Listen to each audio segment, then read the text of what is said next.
How you going, guys? Just filming a video today to display the functionality of the app NewTracs and how it works with our head unit.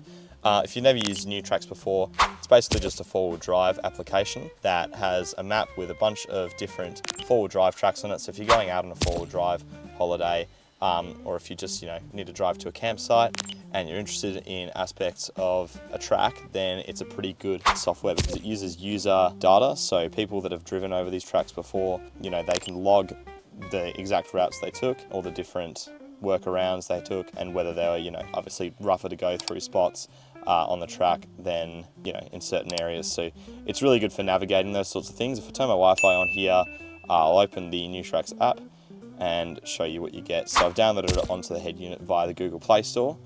And as you can see, this is just a regular map. So if I recenter it, this is us over at our office, but you can zoom out and you can see all of these numbers dotted around the map, if those are clear. And these numbers are basically just like the amount of tracks in certain areas. So obviously if I scroll out and I go down south, you're gonna see a lot. So for example, over here, in these sort of national park areas, like there you got like 1.3 thousand.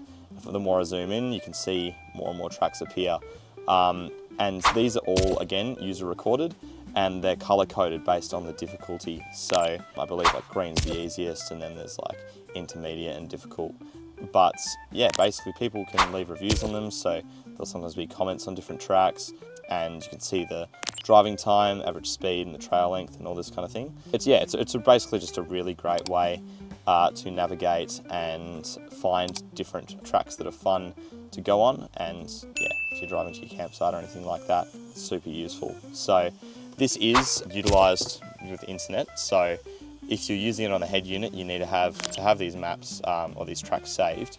You'd be ideally on Starlink or something like that, or maybe a mobile hotspot from your phone to connect to Wi-Fi. But you can also, if you do have this on premium, it'll work in CarPlay as well. So if I show you what it looks like on my phone, obviously you get all the same stuff, but yeah, it's just obviously connected up, and I can scroll through and it's easier to search and stuff on the phone. You can see all these different tracks here.